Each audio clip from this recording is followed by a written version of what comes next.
Good evening, everyone. It is with both reflection and immense pride that we welcome you to the 4th Mitchell County Town Hall. After the past several months, we have come together in ways that have defined the very essence of community. Today is particularly significant as it marks exactly 6 months since Hurricane Helene forever changed our county. First and foremost, let us take a moment to honor and remember those that we have lost. And we also recognize those who lost their homes, businesses, and livelihoods. The pain of that day will never leave us, but neither will the unwavering spirit that's carried us forward. Let's have a moment of silence.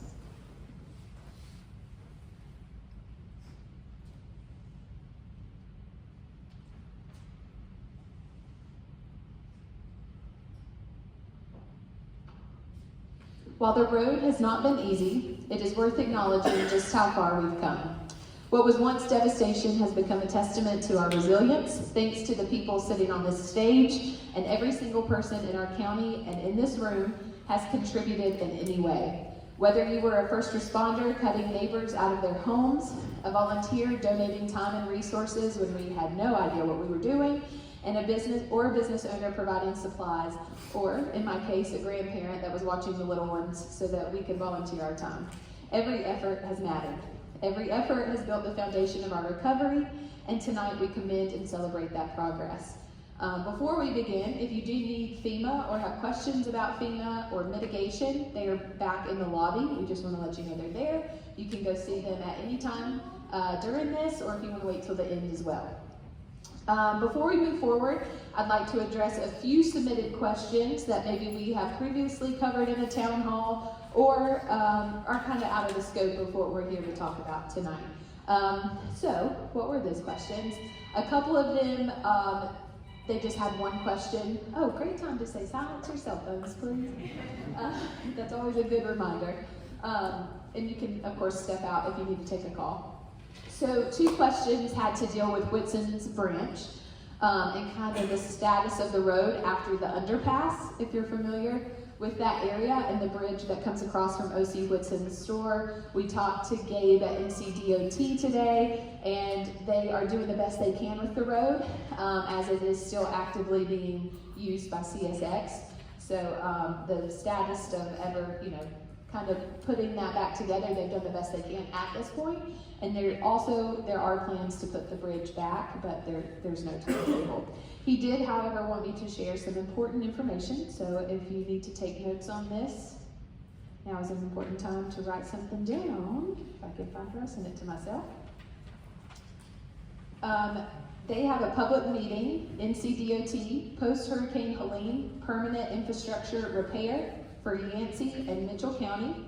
This will take place on March 31st, 4 to 7 p.m. at the Burnsville Town Center, 6 South Main Street, Burnsville. And if you have questions, there is a contact number on here for 984-205-6615. And the code, I don't know why you need a code, but if you need a code, it's 11256. And if you come up at the end of the night, I will be happy to just send this to your phone, and it'll be on the comments for the video that we post tomorrow on the county's page. So there were the questions on Whitson's branch. The next one was an update from Zito and the percentage that has been restored and how much longer it's going to take to get to 100%. They are estimating that Mitchell County is at 60% recovery when it comes to getting service back with Zito, and it's going to take about another 3 to 4 months to get us to 100%. The next one is the status of the Bakersville Exxon. They are coming back to our knowledge. It's a private business, and as you can see, they are making efforts to rehab. And lastly, this one was kind of out of the scope of what we're here to talk about tonight, but it's about the recovery concert on April 5th and the sale of alcohol, if that is still happening. Yes, it's still happening. April 5th, they're raising funds for Hurricane Helene recovery, and maybe our downtown Spruce Pine director can hit more about that in just a minute. So those were some questions that we did want to make sure we recognized as we answer all questions that come through on the Google form that we send out.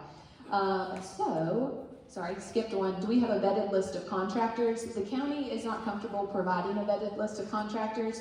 That list could change daily. People could get in trouble. People could lose their license. So the best thing to do is if you are hiring someone, ask questions, get references, call our inspections department to see how often they worked in the county.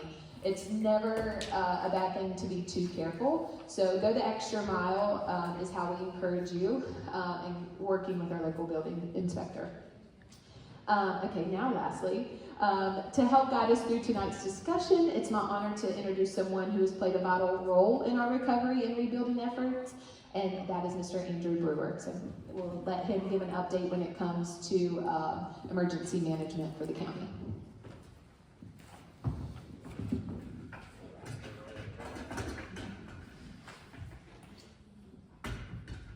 I get the privilege of setting all this up. Good afternoon, good evening. I guess it's evening now. As Kelly mentioned, my name is Andrew Brewer. Excuse me, I'm fighting the pollen. I am the Mitchell County Emergency Management Director and the Fire Marshal. There's so many updates. First of all, we want to, prayers for all those affected by wildfires in the counties around us. A lot of men and women aren't going home to their family tonight because they're on the fire line. A lot of those individuals are paid, but a lot of them are like 100% of our fire service here in the county, and they're volunteer. And they won't receive any payment for what they do, and they keep us safe. So thoughts and prayers for them. I'm up there on my updates. It says emergency preparedness and response updates. You live in Mitchell County since Helene, you've probably become very familiar with fire trucks. You've probably seen more than you ever thought Mitchell County had, and you've seen more firemen than you ever knew existed. Our emergency preparedness is as great as it's ever been. I won't lie to you and tell you that our firemen aren't tired, but I can give you an update as a fire marshal and confidently tell you that you will not find a more well-trained and prepared set of men and women than the Mitchell County Fire Service. And they are 100% volunteer. So if you see those guys out on the street, give them a pat on the back. I can't speak highly enough about them. A lot of our preparedness now, after Helene, going into it, everything for us was access. What are we going to do with these downed trees? How are we going to get emergency apparatus into these locations to serve these citizens? That's still an issue. We encountered that Friday evening, ended up on a vehicle fire that had potential to turn into a woods fire, and couldn't get our regular, Type 1 engines up there. Ended up having to fight that with brush trucks. Little things like that. We haven't been everywhere, but we're prepared for it. Response is as good as it's ever been and dedicated. Fire safety and mitigation efforts. Everybody, you're here, you know well about the fires going on in our area. I see some great people from the U.S. Forest Service in our crowd and on our stage, and I'm sure they'll give you a brief update on that. Won't steal anybody's thunder. What I'd like to take a minute and push here on my agenda was tell everybody about preparing their homes for wildfires. I hate to be that guy in Mitchell County, but it's not a matter of when. It's going to happen. What's going on in the counties around us is going to happen here. But there's steps that you can take to help those firemen have an easier job and to ensure that your home is protected. We've got some great literature that you may have heard it on a podcast when I mentioned it, that we're getting ready to push out. On Facebook, on social medias, our local fire departments. We're working interdepartmentally to make sure that we all push that same narrative before that's released. But I can tell you that the guidance is from the NFPA about making your home wildfire ready.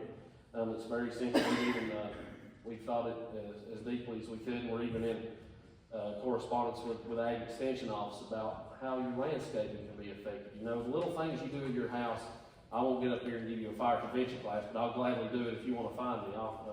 We're going to beat this into everybody's heads. There's so many small things you can do to help these firemen. If you see a fireman come to your house, I heard somebody say the other day, they said, I don't have Wi-Fi at my house. How will I know? How will you reach me should I need to evacuate? Should my house be in danger? Well, the first thing I can tell you, that if you have internet or not, I can promise you there's going to be a Mitchell County fireman at your house.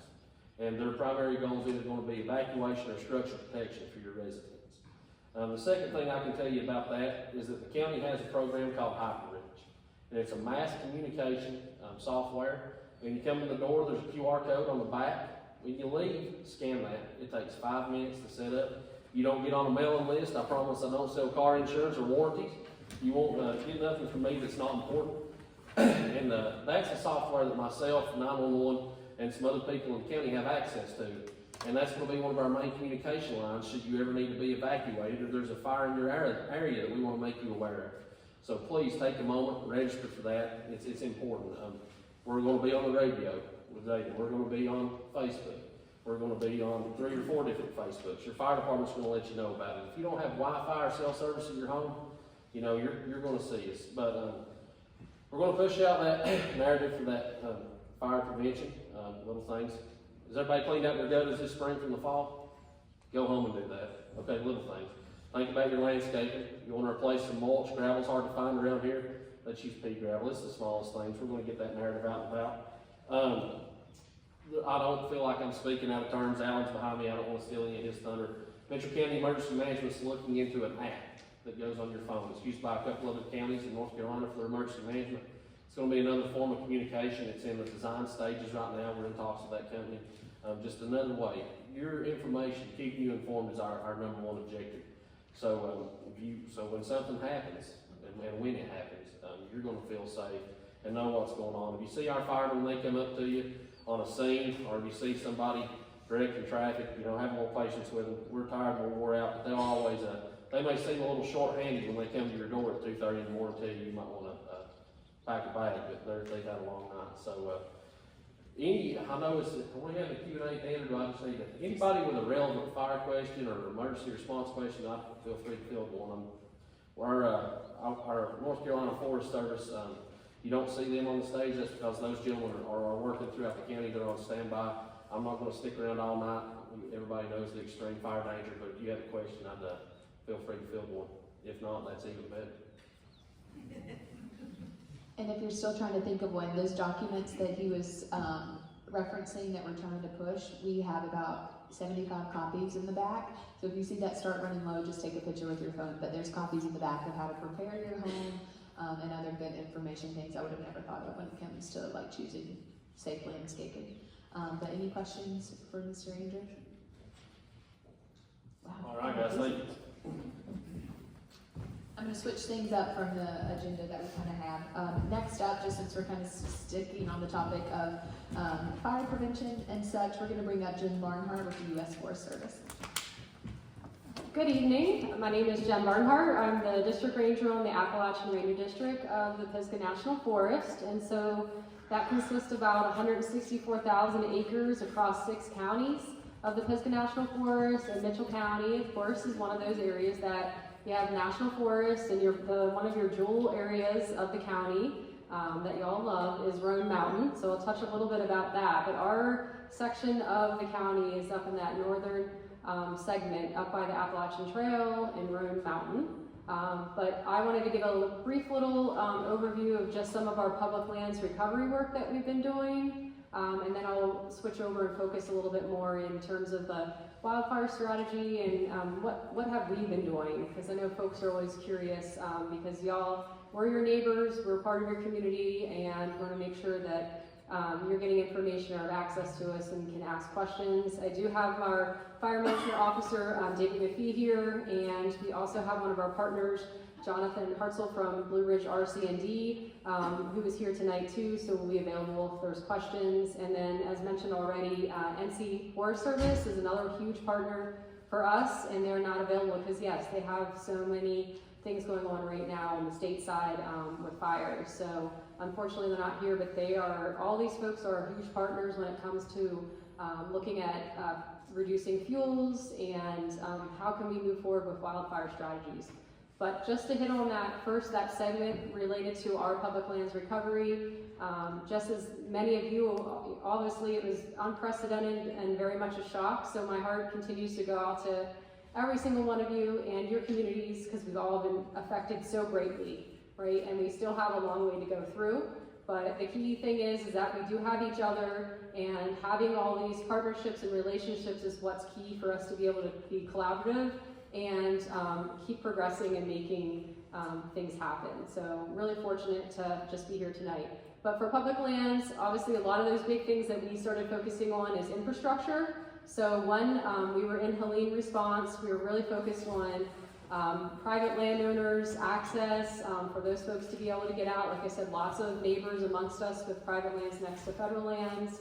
We're also, being able to get roads cleared, get access to, also just looking at our facilities, so any of our recreation areas, public health and safety things, and then trails is another component of it. But for example, Roan Mountain, that would have been a big area that we were able to go in there and get that area cleared, and up by Iron Mountain Gap, that's another example, and then the Bear Wallow area is another area. Another piece that I would say that I know is really, really hard for Mitchell County is just the sheer loss of the amount of trees. If it's on federal, state, or private land, I just want to recognize that. It's really hard to say this, but yes, it looks like about 48% loss of forest in your county. That's huge. And I know that you guys see that every day, maybe in where your own home is, but anywhere you drive around Mitchell County, that is really hard to comprehend. But for us to get into like what have we done and what do we do, part of our area is that we do look at where can we reduce fuels now. So we have had salvage, they're called timber salvage sales. So that means they go out for bid for a contractor to go do that. And they have a shorter time line when it comes to going in there and getting that wood out of there. So we do have had successfully 2 folks that have bought 2 of those salvage sales in Mitchell County. That is good news, and we have another one there as well. So it has to be accessible and still commercially viable in some way for that timber purchaser to pull out those fuels and provide reductions. So that is one component. Like I already talked about, getting those roads cut out so we can have immediate access. So if there is an initial attack that happens with a wildfire, that we can get in there. So we're primed and set up in that way. And then something else we've been looking at is fire breaks. Where is there some areas that we're just looking at assets, and where can we look at controlling those areas if there's places that we are not able to remove the amount of dead and down fuels, right, on the federal side of the house. But again, that partnership, the key piece is we work with NCFS. We have reciprocal areas where we respond, where it's close to the federal land, and could be a responsibility of the state if it's on private. Volunteer fire departments usually are part of that mix too, but we all have, that's been mapped out long before Helene of how and where do we respond so that we all go there in that reciprocal area and then get on the initial attack, and then we figure out if it's on federal or state and all that type of stuff. So that's always been in place, and that's always a really, really good system that we have. And then some of the other items, I know folks are maybe wondering about, like, what about resources for the private side? Some of that stuff was already mentioned. I do want to push that Eco-Foresters is going to have an event coming up. It's Yancey and Mitchell County landowners. Are you still wondering what to do with your damaged forest? That is on Saturday, April 12th from 10 to 1, lunch is included. It's going to be over in Burnsville on 6 South Main Street. And there's going to be a lot of different folks there, such as NCFS, as already talked about, Blue Ridge RC&D, and we're going to be there as well, NC Cooperative Extension, but it'll talk about wildfire mitigation, debris removal and forest mulching, forest restoration, non-native invasive species control, stream restoration, and landslide seeding. So we're there to be able to provide information. I'm there as a federal landowner to just answer questions because, like I said, we are next door to you, we're your neighbors, so we'll be there, but these other folks are there to help provide what can I do or recommendations for private landowners.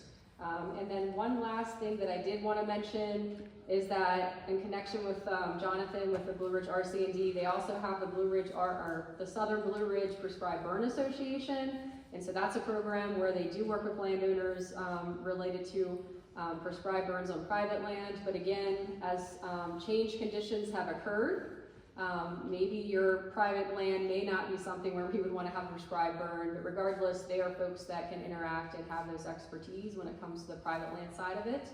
And then I promise one last thing. We also are very poised right now, right?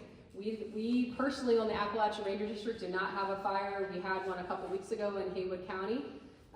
But we have our fire staff But in this time, we've had it set up for the last month. We have resources that already have come in, been ordered up, and they're ready to go on standby. And anytime a wildfire would occur on federal or even state, we will release those folks to go over and help with those fires. So we have folks ready to go. We're proactive. We also have a group of folks that are focused on decision support. So that's where they've looked at risk assessments with all our change conditions on the National Forest and have been able to provide us a lot of insight into that. And David will be here, and that's someone that you guys can interact with that. But hopefully that was helpful. And again, we're going to be here, and we're happy to be here and be part of the community and be able to collaborate and interact with you all tonight. Thank you so much. I know I wanted to say, no, keep going. This is all good stuff. And we'll talk about this closer to the end, but we'll have a time at the end that they'll be located up here, and you can ask any of these guys questions that come to your mind. Next up, we have a still new employee. Mr. Brandon Pittman is with the NC Cooperative Extension Office, and he's here to provide some updates as well. First of all, I want to thank Mr. Brewer and Ms. Barnhart for what they have said, what they are doing. I want to touch on just a couple of things. As Ms. Barnhart mentioned, the upcoming workshop on April 12th in Yancey County there at the Town Center. We do ask that you register for that since lunch is provided. So you can find that on Mitchell County Park Extension's website and also our Facebook page. So there's a link there, and you can register for that. So that's the only purpose. It is a free workshop. We just need a head count so that we know how many people anticipate to feed. As Mr. Brewer pointed out, there's a couple of things on wildfire mitigation as well, and he highlighted the fire-resistant landscape in North Carolina. I believe there are some handouts back here in the back on that. If we run out or you go away and think, boy, I wish I'd grabbed one of those, please reach out to our office. We can print that for you, get that information, as well as the other information that is back there on the table. And really, as far as that, I just want to reiterate, I don't think you can say it enough or think about it enough. Look at your own home, but also my fear is that we're going to begin to be overwhelmed as spring comes around. We're getting warm temperatures, a lot to do outside, and we look at all the debris down. Contact the county's debris, private property debris hotline.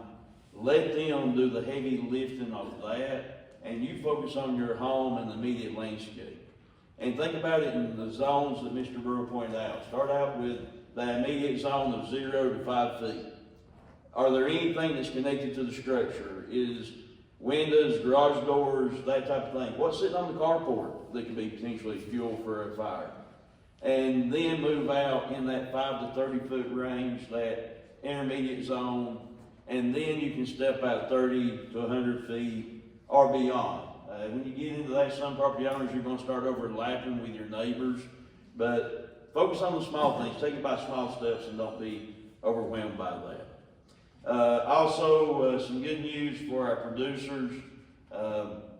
This past week, the North Carolina General Assembly and Governor Stein signed into law the Disaster Recovery Act of 2025. We're 6 months today from our storm, and it takes some time to get that money appropriated and distributed and allocated, but they finally have been able to do that. Within that bill, or law now, $200 million for verifiable losses from Hurricane Helene, but also there's $100 million for verifiable losses from all other secretarial disaster or declared disasters in 2024. So that involves a couple of tropical storms, drought, those types of things that happened before Helene hit us in Western North Carolina. So we are still waiting on some more information to come out. I'm anticipating a meeting next week that will give more details about that. We anticipate that the applications are going to be available in early April. The directive within the law is that the North Carolina Department of Agriculture and Consumer Services collect all claim information by May 4th, 2025. So that is not far away. This is something that is gonna move quickly. So if you're a producer who had laws and you know that this law has been signed, it's there, the money's there, and you're waiting for the directions of how to apply for it, how it might apply to you, instead of just sitting on your hands and waiting to see what that is, go, and I encourage you to go to the FSA office and collect your 578 producer print forms. If you have one from 2024 crop year, if you do not have one from 2024 crop year, you can still go to the FSA office and ask to create a non-certified 2024 578 crop report for the purpose of this program. So we anticipate more direction coming out next week. We know that they have a deadline that all claim information has to be collected by May 4th, so it's going to be moving quickly. So gather that information so that you're ready to apply for that and get that assistance through the disaster crop loss program through North Carolina. Thank you for your time, and I appreciate it. If you have any questions, feel free to reach out to me at the office.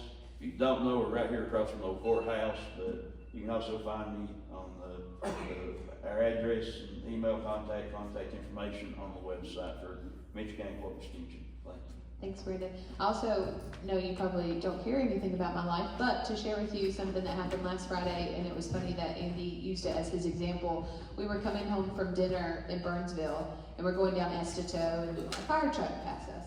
Well, then we live in Ledger, and we get a little bit closer to home, we have to pull off for another fire truck, and we're following the fire truck, and he pulls in our road. And the amount of fear and the, oh my goodness, why haven't we done this? Is our house there? What is wrong? We haven't taken any precautionary measures, and I was like, this is it. This is going to be one of the first big fires, and it's on our road. And luckily, it was the vehicle fire, and they got it put out very quickly. But don't make the mistake of feeling like I did, of, oh my goodness, I should have already been doing something. Be proactive. Next up, our interim town manager for Spruce Pine and our soon-to-be new town manager were not able to attend, so we have the wonderful Spencer Bost of downtown Spruce Pine to give kind of an overview. Remember, his district is just his Main Street district, but he's also going to provide some information. The one question that came in specifically for Spruce Pine was the amount of money that has been spent on the wastewater treatment plant so far, so he's got that answer for us and some other goodies about Spruce Pine. Yeah, so I'll start off with the wastewater treatment plant. The town is approaching it in phases. Phase 1 was October until January. That amount was $1,086,000. We're currently in phase 2. Everything they spend is being sent to FEMA for hopefully them to reimburse us for it.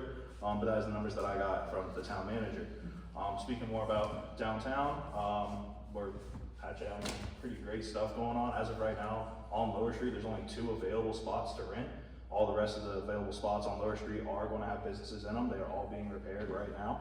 So I got 2 more spots. If anyone wants to open a business on Lower Street, space is getting tight. So come talk to me and we get you hooked up. Also right now, there was 2 grants that were announced this week. Yesterday, it was the Mitchell County Development Foundation announced their grant. That's going to be up to $25,000 for any businesses that are in Mitchell County. That's through them, through the Mitchell County Development Foundation. I can hook you up with them to get information about that. And then also Mountain BizWorks announced today and launched today their grant program. The first one is for downtown Spruce Pine, again up to $25,000. That will pretty much coincide with the Main Street District. If you aren't familiar with that, come talk to me and I can tell you where those boundaries are. And there's also one for Bakersville as well, also up to $25,000. So things are pretty great right now. Couple more questions. Yeah. So that was the one question specific for the town of Spruce Pine when it came to the wastewater treatment plant, but there's some for you. And so one of those, is there a schedule of debris cleanup in the areas like your public parks, or maybe like, is there a community day planned where we can come volunteer to help clean up? Yeah, community day is a great idea. I wish I would have came up with that. So yeah, we could plan something for a community day. As far as actual debris cleanup goes for, say, Riverside Park, right now they're pulling out the silt and then going through there. The stream cleanup is also going through right now, and so they've been taking out some trees and stuff on the side there. Hopefully they're going to get those 2 cars out of the river here soon. So it's looking good down there. Once the silt's removed, they're going to start looking more at what we can do with the parks. For instance, I think there was a question about the splash pad. We do have every intention of bringing the splash pad back. Most of it is still there, surprisingly. Even like the scoreboard for the baseball field somehow survived. But we're going in and kind of pulling out that sort of stuff. We're pulling out the fencing that was around the baseball field that was destroyed. And looking at doing something potentially new with Riverside. There's been a lot of conversation about what we can do now that we're kind of at, the base again, what we can rebuild and do something new and fun for downtown Spruce Pine, for Riverside Park. Riverbend Park, we have not talked a whole lot about. That was the new park that opened up on Stroop Road. If no one got to go down there, that was like the coolest thing ever. I was able to walk there from my house and I miss it dearly. We haven't talked a whole lot about that one. If y'all haven't gone down Road and looked to your left or right as you go across there, it is just completely gone. It's basically a sandy beach now. The road that accessed it is also gone as well. So right now we're having to walk down there and go assess it. So nothing there. But Brad Reagan Park is up and running. The pool's hopefully going to open sometime here soon. We were talking about that, buying all those chemicals. So yeah, we're looking good on the park side. Moving right along, and those were kind of the majority of the questions. There was one about the Giving Garden. I know you semi have a handle on that, and if there was that the Mitchell Giving Gardens needs mud removed to begin to start to clean up, and can a water spigot be added to the garden? And I feel like you have some good news to share about that. Yeah, so there's like a 12-foot pile of mud right there by the Giving Gardens right now. That's hopefully going to be removed very soon. They had people over there working on it yesterday. I haven't looked at it today. And then the spigot, they have approached town council, I believe it was last August.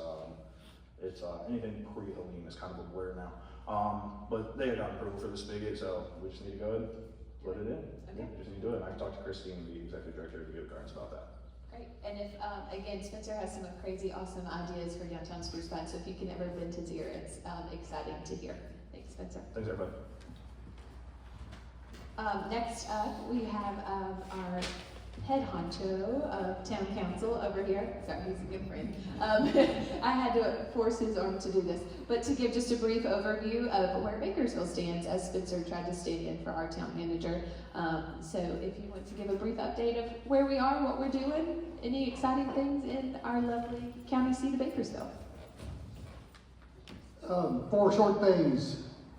Update, 30 volunteers and about 6 Anchor community people cleaned up the creek walking around town. I personally helped shovel out the public restrooms, and I have a safety tip. I know spring's coming up and it's gonna start being grassy and stuff. Please don't go barefoot. It's not a good time to go barefoot yet. Okay, update. 2 days from now, we've got the Engineers Without Borders coming into town. It's gonna be nice. It's a bunch of really smart people from NC State. It's not UNC State, it's NC State. Just say state. Don't offend anybody. Yeah, oh yeah. Even I have learned a foreign language. You say state, you do not say UNC State, okay? We don't want to offend these people, they will pack up and leave. I had an ag extension guy come to my hop patch, and he would not get out of his truck till I took my Carolina hat off. So anyway, the good people that come into town and help. In May 28, 29, 30, the design assistance team and the GD Gang Studios architects are coming back into town for 3 days, and that's going to be really good for us. More later. And just a few hours ago, Sharon asked me to say that the Bakersville Area Merchants Association just got a $150,000 grant for local businesses. That's amazing. Great job. Bye. That's great. No, that's what we need. Short and sweet, to the point. We like it. Last for our updates before we get into Q&A on debris removal, which is going to be the last portion of this before we break out in sessions. We have Miss Stephanie Pittman. If she's gonna, she has been a go-getter from the very beginning, and she leads our volunteer reception or resource. What are we calling it?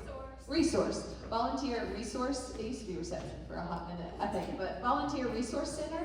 And at the resource center, it's at a different home. It's moving. She's going to tell you all about that. And we were really the pioneer for that. Mitchell County was. There was other counties that called and said, "What is that? How do we do that? How do we set it up? We need it." So Stephanie's going to give you some inside scoop on what that is, where to find them, and how to volunteer. Hey, We started up early October, and we were fielding requests from residents who needed assistance on their property, debris removal, damage to their homes. We put that into our computer system and documenting it, and then we were also taking in and fielding out volunteers and groups that were coming in, vetting out what their skills are, what their equipment they were bringing, and then trying to match those up with residents to be as effective as possible. We're over 900 now on our requests. Over 500 of those jobs have been completed. We have a large portion that are still in process. And going into the holidays and the colder weather, of course, we saw our incoming volunteers really kind of stop. But we've seen that start to pick up again with the warm weather. So if you have a resident or know somebody that has damage to their property, they can call us. Our number is 828-660-0818. We'll take their information. As volunteers come in, we're still matching those up. We're also working really closely with a lot of our nonprofit volunteer organizations. Samaritan's Purse, Baptist on Mission, all of those groups we kind of coordinate with too. As they have resources available, we're able to field out and send that stuff out so it gets addressed as quickly as possible. Like I said, we do have a lot of groups that are contacting us now about coming back in with the warmer weather. So if you have groups of people who want to come in from out of town to volunteer, have them contact us. We can make arrangements and coordinate for that. We have moved over into Bowman now. We've been operating out of the senior center, but we're at Bowman now. Hours are Monday, Wednesday, and Friday, 9 to 3, Saturday, 9 to 2. We get lots of questions. We get people that call and ask us all kinds of questions. So we will answer your questions as best we can. If we don't have the answer, we'll find it and call you back. But we just want to make sure that our local people are getting the help they need. We're here as a resource. We're not the big, loud, rowdy bunch. We're a pretty chill bunch. But we've got good information and good resources. So if you need something, call us. That's what we're here for. We've also been coordinating the community work days. So Spencer, we'll work something out. Yeah, you want a work day? We'll work it out. So we worked to set up the creek walk cleanup day. We've done one at the Ledger Volunteer Fire Department. We have another one coming up on April 5th from 10 to 1 that will be behind the Ledger Fire Department working on that community wood stack. We still have people coming to pick up firewood to heat their homes at night. So if you've got a chainsaw, a wood splitter, or just want to come stack some wood, come on out. We'll be back there. Let's see what else. I was going to say too, we talked earlier that the county won't provide like contractor information, like use them, don't use them. But when it comes to outside agencies, like these volunteer groups, is it safe that we could call you and say, hey, have you heard of them? They're coming to my house. Absolutely, absolutely. If there is a group that contacts you to come do work on your property, if you're not sure about them or want to see, if we have any information, call us. We'll tell you. They'll tell you straight. Yep, we try and check everybody out. Perfect. Thanks, Steph. Yep, thank you. All right, now we're going to get to the Q&A with the debris removal because I would say 90% of our questions that we received had to do with that. So fielding those questions or taking those questions will be Alan Cook, Mitchell County Manager, and then Gary, I'm not sure I know your title. Mr. Debris Man, Gary Hyatt. I just made it. That's what we're calling. Could we let Jen have one little addition? Please, go on, Jen. Absolutely. Yeah, sorry about that. Thank you for having to go back, and it's a good thing. Remember how I mentioned Road Mountain at the beginning of this, and last year, it's been closed, and that it wasn't because of Helene, that was because of the Great American Outdoor Act, where we had $1.2 million that's going towards the renovations around the water systems, paving, just a lot of different things up there at that rec site, and so thankfully, none of that got damaged. The work that was done by the contractor from Helene, and the contractor is back up there and will be continuing to finish out that work. And so by the time the festival rolls around, yes, we will be able to have Road Mountain open, and we hope to have some kind of ceremony saying, yay, it's back open, and all the renovations at the beginning of June.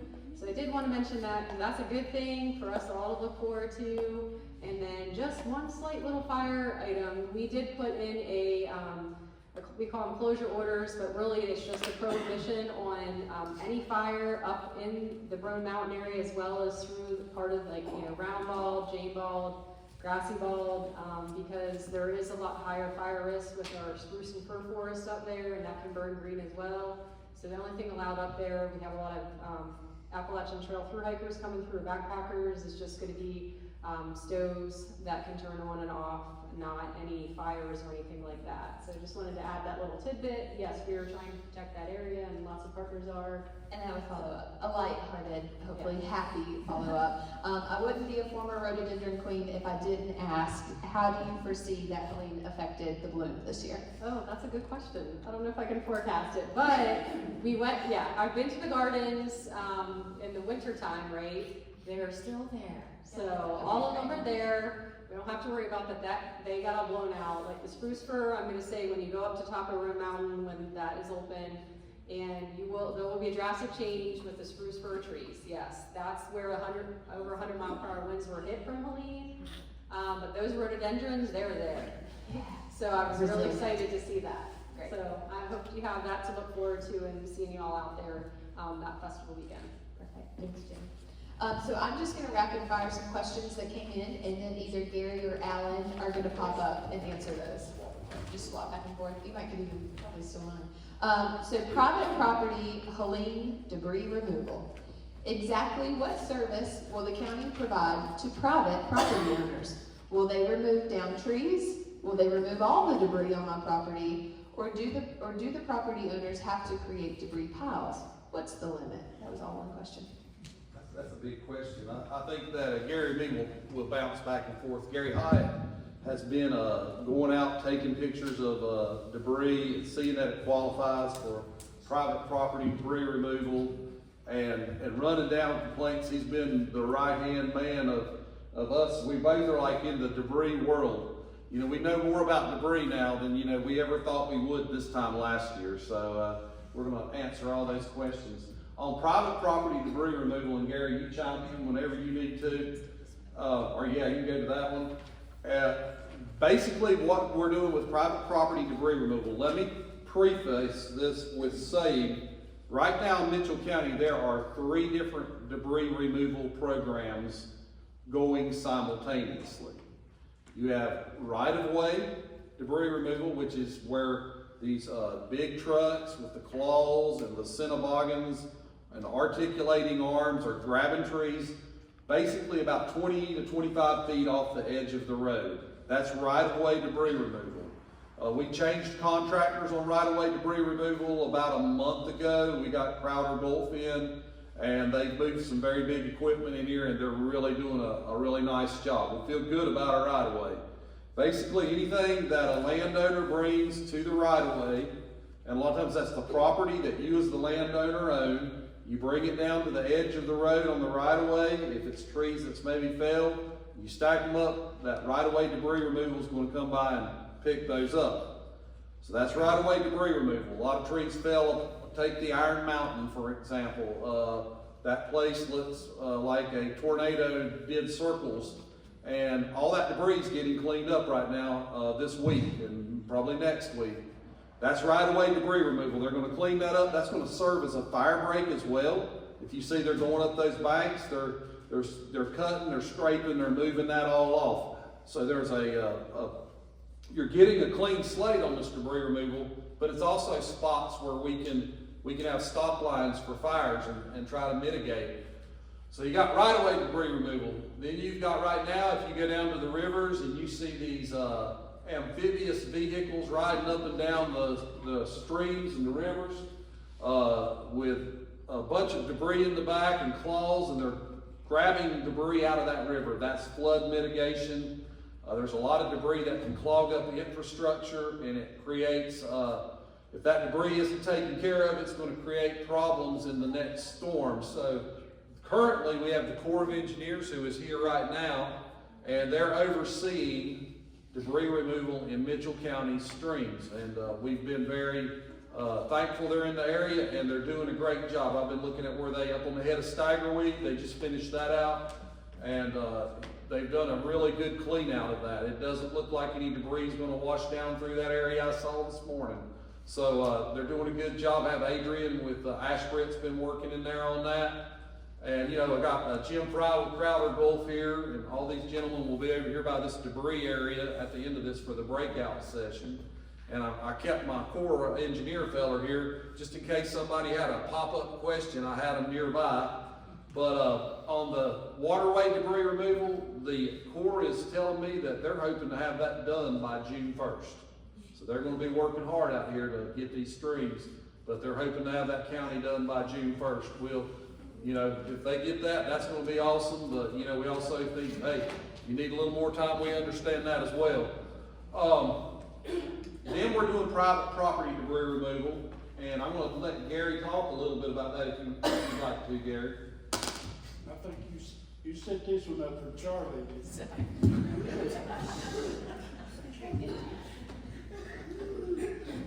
all right. I'm a little worried because he is my dentist, and so next time may be pretty rough.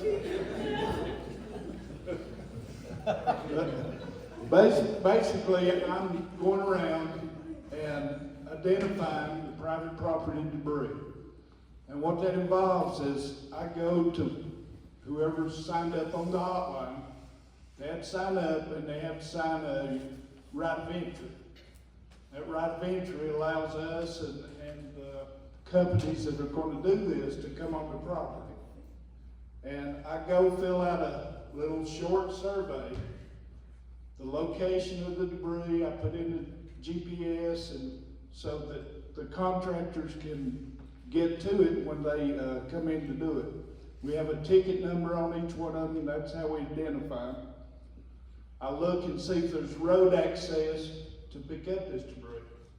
In some cases, if they've got a bridge that's not sufficient to handle heavy equipment, there may be a problem. So we have to look at that. The type of debris, 90% of it is wood debris, vegetative debris. But then we got water debris. We've still got waterways that are on private property that are full of sediment. Sediment's a big problem, and it's going to be hard to address because of all the regulatory agencies that are involved in that. But when you've got a stream that's 4 foot more higher than what it was before the storm, like driving down the road in Bakersville. We get 2 inches of rain in Bakersville, it floods the road. Before that, we could get 5 or 6 inches and be all right.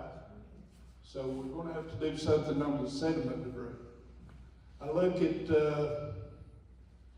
demolition. There's some people who've got buildings that fell down, that type of thing. The different types of debris. The location of the debris. And when we started this thing out, we were concentrating on improved areas around people's homes. And what I find when I go out, yeah, that's good if we can get stuff around the house, but people are really concerned about, they live next to a forest and it's down. Something needs to be done to prevent fire from moving, out of the woods into the house. And so we need to look at that. And I try to mark these. Some of them are devastating. I mean, several trees, several loads of, when they go to pick some of these up, it'll take those big trucks, 8 or 10 of them, to get what's there. On some of them, I could take a wheelbarrow and get it. I mean, everybody wants to rid their debris no matter how small or how large. They want to do something with it. I wish we could save all this firewood. I've always been one of these that, man, that's good firewood. I hate to see that go. But I don't believe we're going to be able to use all this for it rots. And then I take 4 pictures. Try to get a picture to give whoever does this an idea of what they're going to be up against. Is it big logs? Is it just brush? Is it demolition? Whatever it is, sediment. we can do something about that, why, we want them to have some idea when they come out, what's gonna be involved, what kind of equipment they need, what kind of equipment can access that property.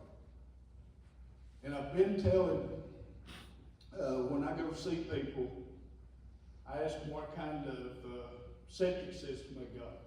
Have they got a septic tank and a drain field line?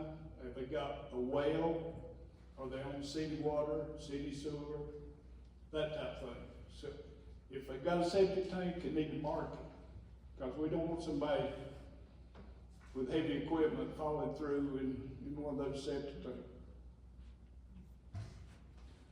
Yeah, I'll jump in a little bit on private property debris removal and waterway debris removal.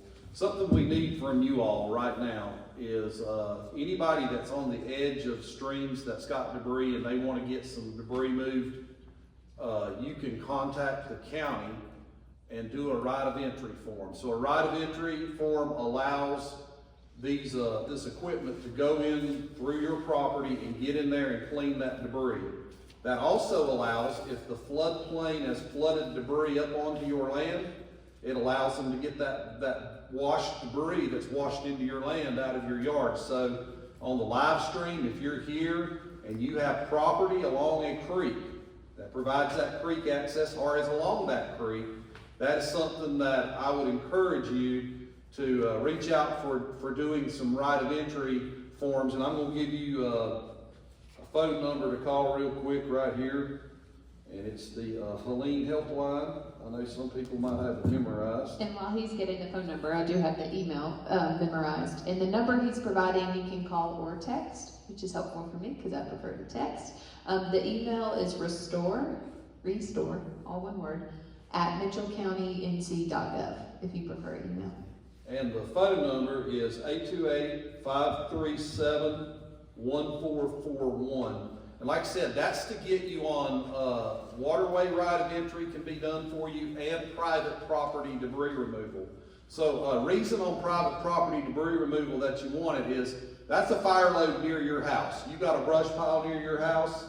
We want to get out there and get folks over there to remove that. And that's free of charge. That's through the storm. So we're trying to remove that load of vegetative or construction and demolition debris that's near your house in that improved zone around your house.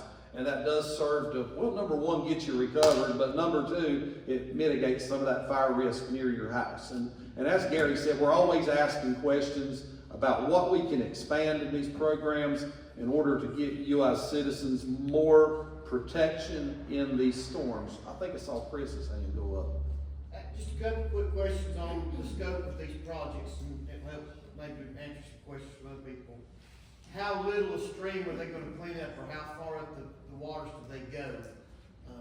You know, what size stream, and then when you keep talking about private property, you're just meaning not public property, so even if it's a business or something like that, it's eligible for that, is that? That is correct. So we've got waterways that threaten critical infrastructure. So, you know, in these mountains, we've got hollers and it goes into a spring head eventually and it gets really small. I think a lot of what we're getting are up to the branch size of a stream. So if you go up to the head of staggerweed, that little branch is probably 3 foot wide at the very end where they finished up on doing their stream debris removal.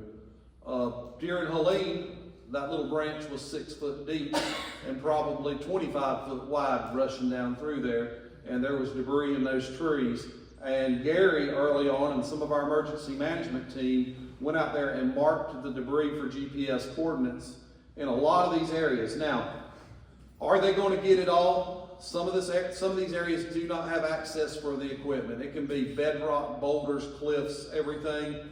We're going to take a crack at getting as much as we can. I've got that nod from the Corps of Engineer and our prime contractor. We're going to go after it, but it's going to be very difficult to get it all due to this mountain terrain. But anything that threatens that critical infrastructure, and Chris is right, if it's a business, that's private property. If it's threatening your business, that's critical infrastructure. If it's threatening a road, that debris washes in, causes a road to wash out.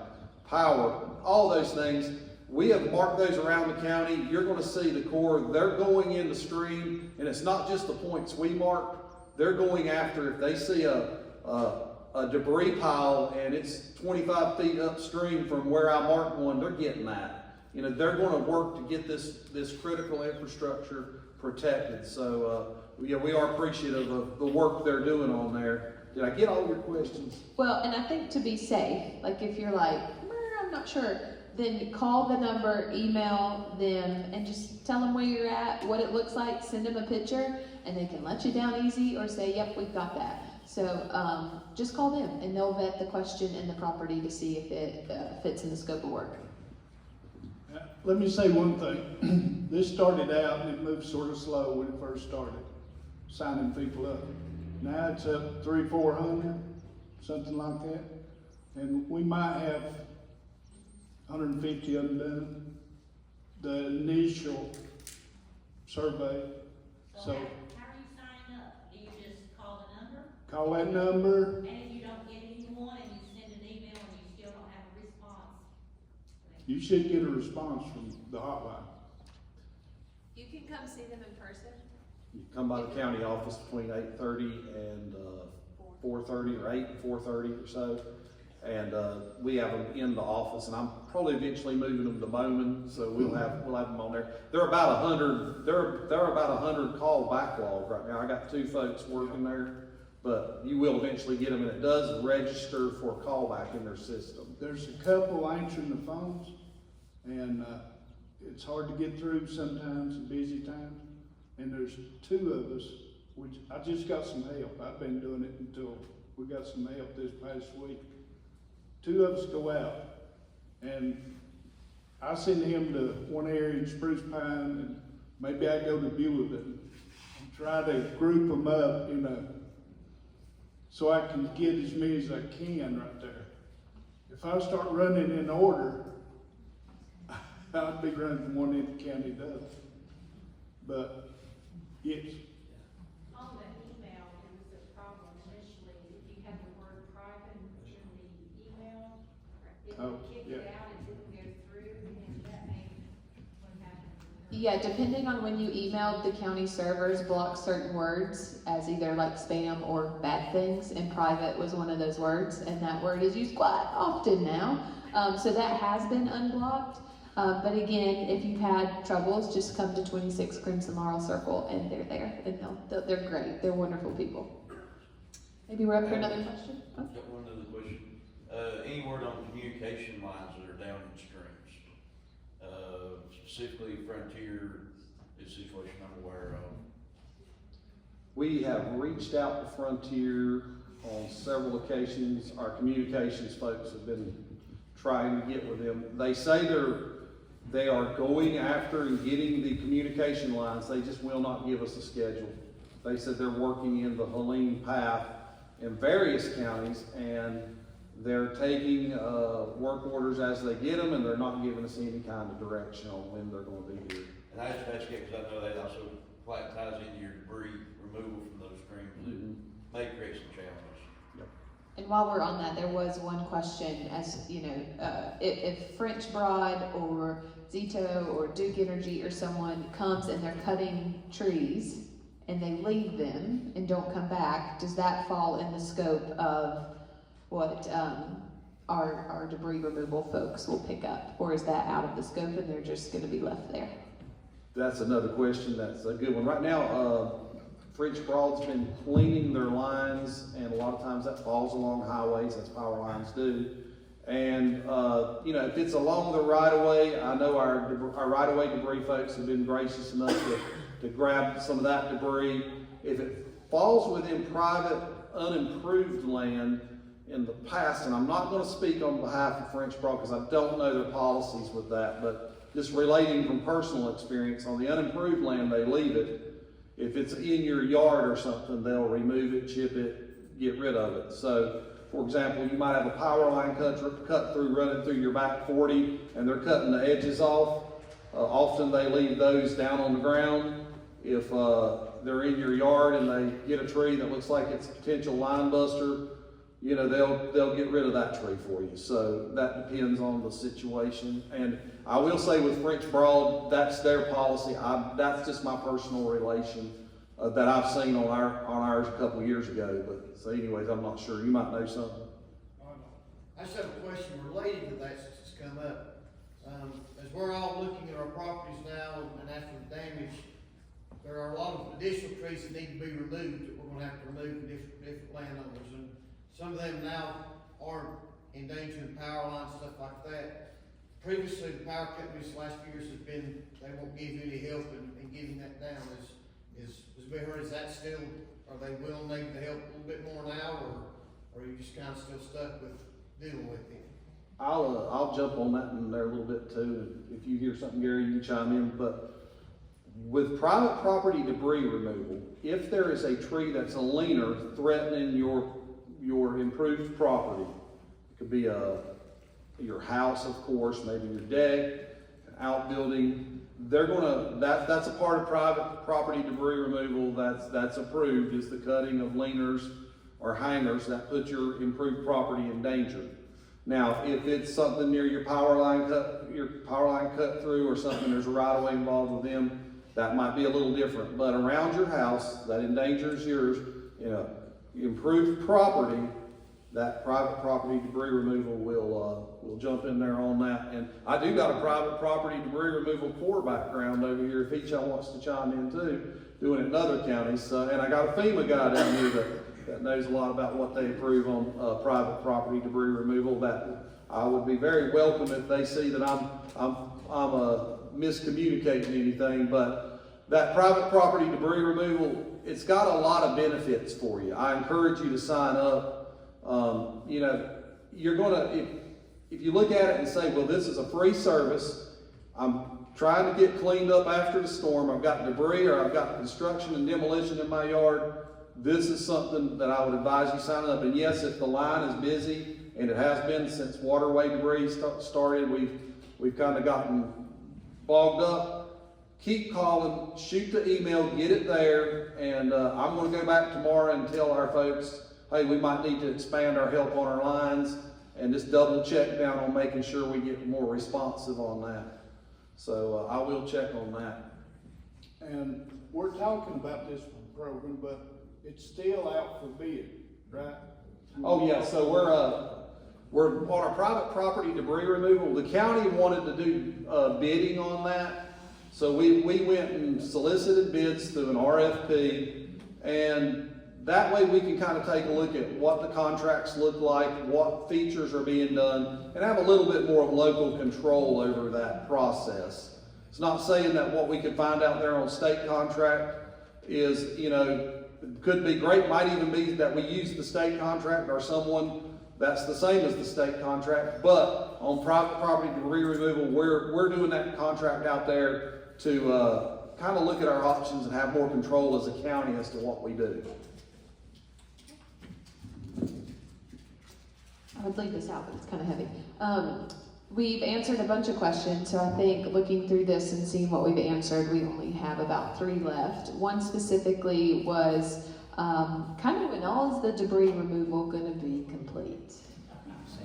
All right, so debris removal complete. Drum roll. So what we're hoping to say is the very latest that debris removal could be in the event would be about mid-September. We're hoping that we're going to see that in sometime in June is what we'd like to see a lot of it get done. I know with waterway, Corps running a pretty strong schedule. Private property debris removal will run a little bit longer. Right-of-way debris removal, you want it done right. So we're going to run that a little bit. You know, we'll run that till we get it finished. We want to get it finished. We're hoping, you know, it could be June, July, we'll see. We also got the state that's at play at that. I think the state on the amendment to the state contract wanted to get it done by about June 27th or so on some of this right-of-way debris. But we will look and we'll analyze and we'll see what we do. If we're running our own contract and not the state contract, we might have a little flexibility. That's always our plan B that we're keeping in there to keep our local control in on this stuff. Great. So to answer the question is, by fall, you should have a nice looking place around here. That's my hope. Hey, I like the I honesty. see a hand right there real quick. Go I ahead. understand that the Corps is gonna clean up the river and the target date is June the 1st. Does that include the tow river? That, they're in the tow as we speak, yes, sir. Okay, cause I'm interested in that. Yeah. And there's an awful lot of down there, so that's a very, aggressive schedule. But I'll take your word for it, and if it takes longer, I'm understanding. Yeah. But the other thing, I had, well, you're just covering the removal right now. I got some other questions. Yeah, and if We'll it's have a debris after conversation there where I'll bring the Corps and I'll bring a couple of our Ashbrook folks and our Crowder Gulf right-of-way folks right over in this corner. Yeah, We so might we- get you a sidebar if you got some real specific ones. yeah, and we have a couple more, Yes, maybe and I we'll got answer. Corps right here for quick work. Just one thing briefly on the schedule, yes, June the 1st is the date that's been communicated, and I want everybody in the audience to understand that's not our date, that's not Alan's date, that's a date that was given by the governor, that's where that came from. But to answer your question, that's an aggressive schedule, but how long has the Corps and the contractor been working here within the county? 2 weeks top. 2 weeks, so I know as of tonight, right before I came to the meeting, we had removed 40,000 cubic yards of debris. That work goes fast, we can move a lot of debris in a short amount of time. We'll do everything we can based on the points that we have to get to every one of them, and if we don't have all of them, then there'll be other discussion at that point in time, but that is the communicated deadline. Thank you, sir. The section I'm familiar with is from Red Hill down to the Green Mountain Post Office. And there's plenty down there, that's where I live off of what used to be Woodson Branch Road. When we go into the Q&A, let's get those points and let's make sure Alan's got those points, and then there's a lot of things goes into that, but those points, if they haven't already been worked, then we'll talk about that later. You gotta remember, that river is our border. I So understand. we've got So a Yancey's got one side, we got the other? yeah. So it's gonna be half, it won't be, do you look at it that way too? It's two Or different that counties? we're gonna share the border, then there'll have to be communication on how that's worked and how that's done. We're specifically tasked to Mitchell County, we can't do any work in Yancey County, so there will have to be some coordination between us and the state contractor. So let's look at positivity. It's gonna be cleaned up real good, because you've got two companies going on either side. So that's what we'll hope for. To round out a couple more questions, is there a place available anytime soon for private parties and private small businesses to take debris to, since McClure's or the transfer station are not taking it? Yeah, so right now, we have private property, you can put it on your property if you need to get it, and it'll take a few weeks, or 4 to 6 weeks maybe, when we start seeing these orders really move good. So we're gonna start getting that. Then we're gonna be putting debris on the right of way. If you own the property near the right of way, you can put some of your debris on that. Right now, trying to work between the reimbursements and the debris monitoring, getting some of these sites, and also keeping the household garbage out of it. So if we do an unmonitored site to put debris, what it turns into is, if you've driven through Avery County, it's an unmonitored site, you get household debris thrown in there and mixed in there, and it ends up being a mess. And it's not sanitary, it's not reimbursable because it don't have the debris separated properly, and it ends up being just a tax expense that's passed on into the county. We're trying to keep that debris organized and keep it moving.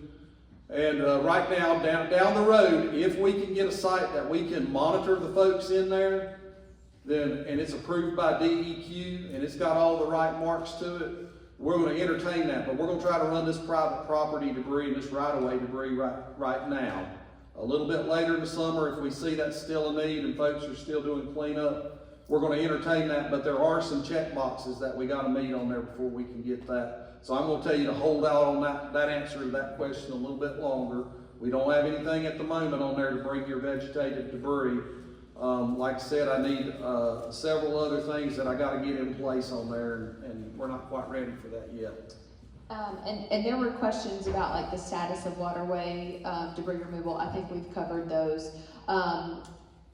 There was a question, I'm going to summarize it shortly, but is there a benefit, will we miss out on any benefits if everyone in the county doesn't apply for FEMA? Like, do we need to have a certain percentage of citizens register for FEMA in order to, later on down the road, maybe the county get money?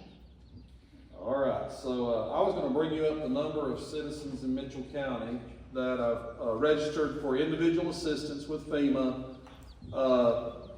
And keep in mind the county's population, young, old, small, is 15,000. We're at, of this week, 4,969 residents, if my eyes are right. So we're about 5,000. About a third of the county is registered for FEMA, and that's pretty good, thinking that a lot of these are kids under 18, and we're talking property owners. So as far as money going out in FEMA, as of I think Monday, it was about $12,039,000 has went to citizens in Mitchell County. So there's money going out, and that's documentable. Does it help to have to register for FEMA? Yes, if you have damage.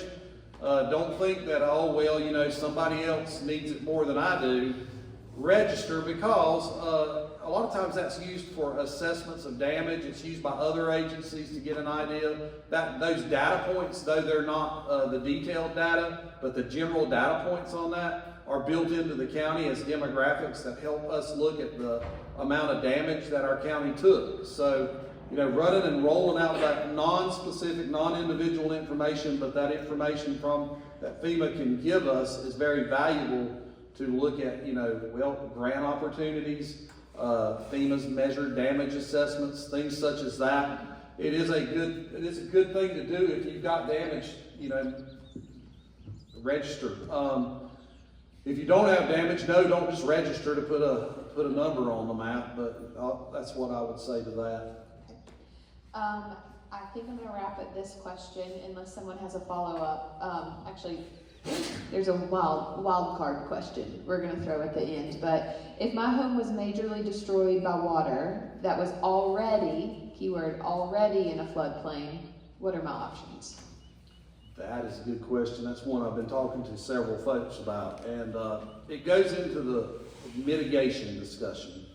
So if you have a house that was in a floodplain and you were flooded and you received damage, you've been in that floodplain. Some people have been in one and been flooded on multiple occasions. That's near a creek, it's near a branch, and you flooded. It's a mapped floodplain.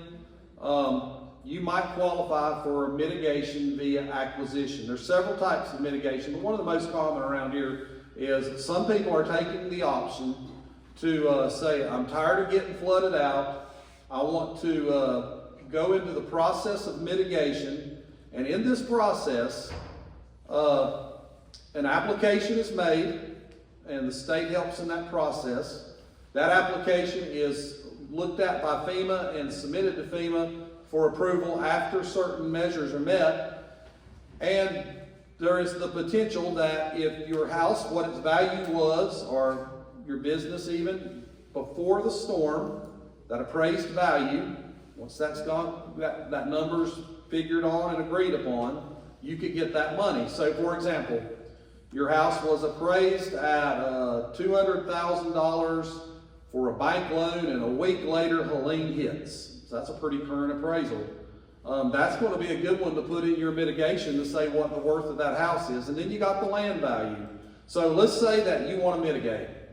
Your house has been flooded, it's the second time, you're just tired of it, and you put in that application. You come you call that number I gave you, or you come email me and you say, I'm interested in mitigation, and I'll email you the state quick form you can fill out, which starts the ball rolling. And it takes about 6 months for this process to go through. Well, let's say at month 5, you've heard that, yes, we're going to take that price and we're going to mitigate and we're going to let you do that. And you think, you know what, I've changed my mind. It's okay. You just say, I'm walking, no penalty there. You decided not to mitigate. We respect that. Yeah, that process went forward, but you change your mind. Now, when you sign that deed and you move it, the house will be demolished.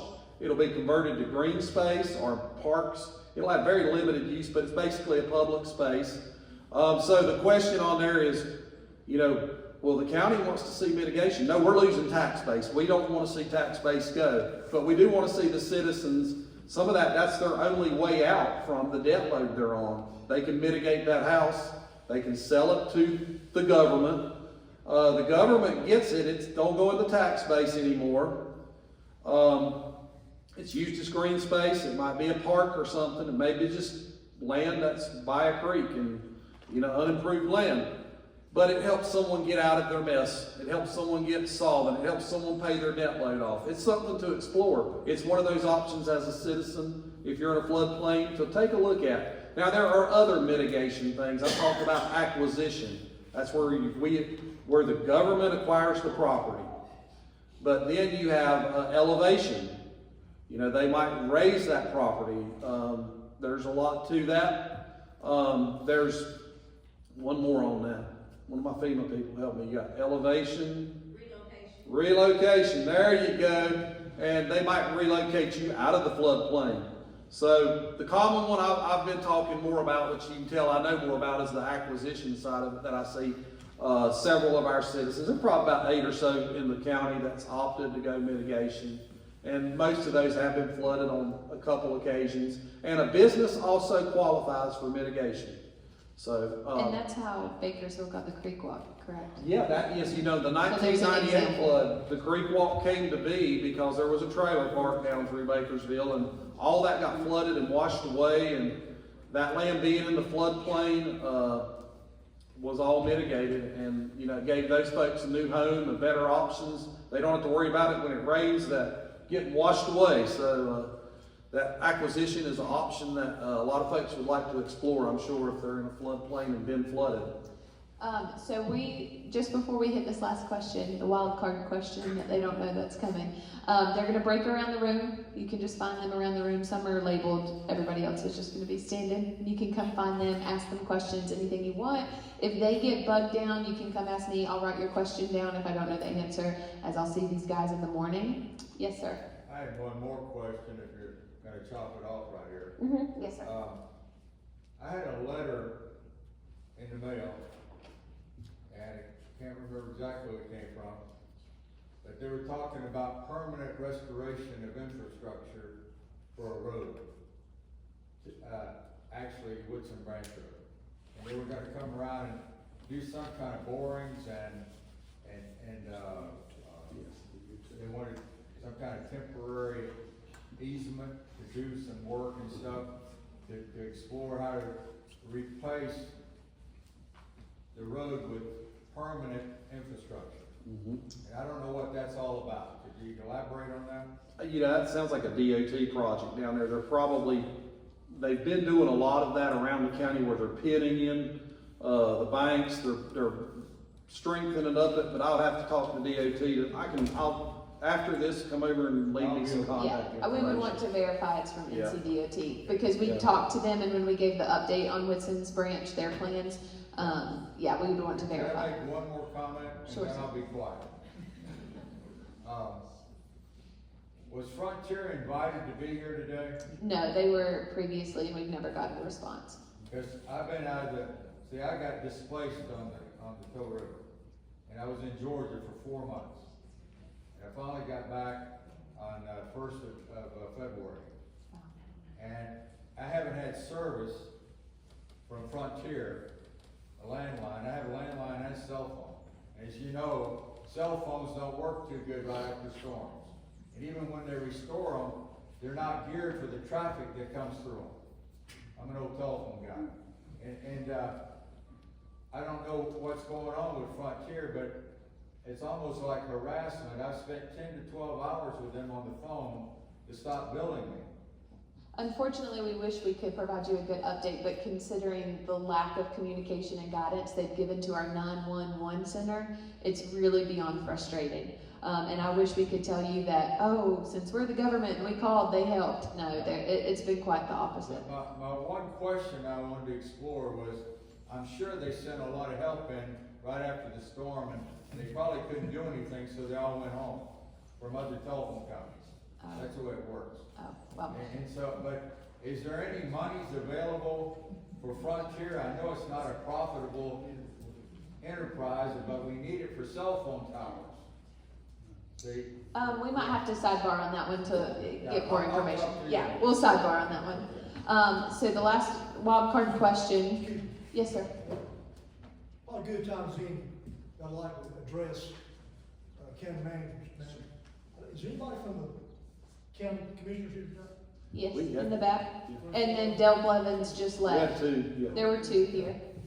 My name's Tim Sherman, I'm 674 Elkins Road, up at Ledger. Got property at 11 Wayne Street, Spruce Pine. Didn't know if this, I've not been able to attend any of these meetings, this is basically the fourth one, right? Yes, sir. Been out of town or just not been able to get here. My background is law enforcement for 38 years. Been had property in Mitchell County since 2007, and I've been a permanent resident for 4 years. The question is, you talk about debris removal and help. We've seen, a lot of the help that y'all citizens know have left. I mean, we're doing it on our own now, right? Working together as neighbors, churches, and local folks, local government, that standpoint. There's two areas I'm thinking in pondering and looking. It's going to take the help of legal municipalities, folks, or local government, county commissioners, county manager's office. Has anybody thought about, we got a lot of probably got a lot of help that we could utilize right here going toward James County. And I think there's probably about 2 or 3 minimum or medium security correctional facilities. Probably in this general area of the mountains, there's probably half a dozen. And is there been any talk with the governor's office or with the state legislature? Again, is anybody here from Ralph Heiss's office? Is anybody here from our representative? I think he's down in McDowell County or down Dudley Creek, yeah. They've been at previous ones, yeah. Is anybody here from their office? Everybody? It was put out there. They weren't specifically, usually we Yeah, just be a specifically. town hall, we. They've been What about here Sheriff for- Edwards' office? Anybody from his office, anybody? or- The sheriff's office? Is that Yeah, what? here. Yeah, Yeah, there's some yeah. of that, yeah. Well, I'm just wondering out loud, you got some help there, and it'd be real simple to utilize those personnel, those inmates that are there to do some work in these counties, especially Mitchell, Avery, and Yancey. Because when I ride around and look at what's going on, it's all about Ashland, as you well know, in Buncombe County, Transylvania County, Hayward County, and, all that area there. So what I looked at is, it's real simple to be worked out. All volunteer on the inmate side, they get an extra day off on their sentence. You pay them some money that goes into the kitty when they get out. You give them insurance, not insurance, but you give them free medical care. Just to clean the right of ways. When you look at the right of way between the 4 lane and 226, all the way to Bakersville, Mr. Manager, that's not being cleaned. There's lines of trees down. If those people like that could do, it's gonna take some state trucks. They can bring some state trucks in from Raleigh or from wherever else that ain't being used now, the stoves are all gone, stuff like that, to help these things out. So why don't we think about? We've actually explored that. I talked with the correctionals. When the water was out at the correctional facilities, they transported all of them out of the area on this Avery Mitchell Correctional. Some have came back. Some are depending on the records. You know all about that, I'm sure. Depending on the records and the liability and then the amount of law enforcement that we have to oversee them. So when I explored it, they were wanting us to transport them. We needed to have our folks get a car, transport them from, I think it's about 2 hours away, bring them up for the day, then bring them back the same day. And we're a small county, as you know. And our law enforcement's very tight in the fact that we need them. And so it was needing that law enforcement, and we weren't getting. Now, I'm going to kind of go back and start looking a lot about what you said. It's about maybe fitting that system out a little bit better. But about 2 months ago, I had a conversation with the correctional folks, and they were kind of having to give us a lot to do to make it happen. And it was, we got, that was much of the conversation. I saw Brandon want to chime in. I know we're getting off the rails. Usually when I do one of these, I don't have as much public interaction, but I'm liking this. So Brandon, go ahead. Just to briefly, if I read the law that was signed by the governor correctly, there is some directives there for road crews to be active again. What that means for us, it's not clear in that. But that is something North Carolina has historically had, is the road crews and doing trash and debris pickup. Again, I don't know what that means. I'm not part of the correctional system, but I did see that in that law. I will also just say, as far as the green closed down custody inmates, those that are wildland fire trained, they are working. I couldn't tell you, Chris Westford sitting back here. Over the last few weeks, we've had multiple crews in here busting and working, and has been a great access on wildfire mitigation and The control. inmates that would be able to clear the bigger debris are on those bridge crews, and they are right now structured toward firefight. I guarantee there's 30 bridge crews left in the state, and I guarantee every one of them is working somewhere tonight for 12 hours. And some of them, they're working hard. And I understand what I'm sorry to interrupt you. I understand what you're saying about what you gotta do about watching these guys, for lack of better terms. That's when you go off-duty employment for your deputy sheriffs, so they can make a little bit of money off the duty. Also, your correctional officers. I'm sure there's no correctional officers and sheriff deputies up here in this area that would take off-duty employment to watch these guys clean up this debris. You're talking about, this ain't like the old days of chain gang stuff like that. We're talking about minimum security prisoners. It's a win-win situation for everybody. For them getting paid, for them getting an extra day off on the time. It's something that government's got to work with to get to the state legislature, talk to the governor's office, and get with DOC, get this done. It's not hard, it's not rocket science. Yeah. Now, on another line, talk about this, I'm assuming this is Cane Creek, right? Yes, sir. Okay. Has anybody thought about, is anybody here from the Board of Education? Okay. Has anybody thought about asking Mitchell High School as a class project for the seniors and, well, all the kids up there, that they be required that so many hours are put forth from walking Cane Creek and picking up all the debris and having some, not just throwing it up there in a pile, but having trucks there, either the county or the town of Batesville they can put all the debris in and get out of here.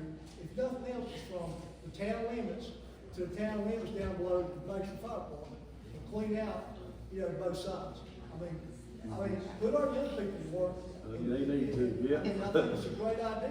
I think you have wonderful ideas, and just from our town hall experience, some of the what the group loves to do the most is these breakout sessions. And since we only have 30 minutes left, we are going to do those breakouts. We do want to talk to you. We're not discrediting you. I just want to be respectful of everyone's time. So we will put you in a room with Alan and Mr. Brandon, since they are the two you want to talk to, because we want to be respectful of your time and know there's a lot of people up here you probably want to speak with. So there's going to be plenty of time. We're not discrediting that, and it probably will take a lot of thought process to make some of those ideas happen. So at this moment, we're going to break off, grab who you need and who you want, and then when I flick the lights, we'll be closing everything out.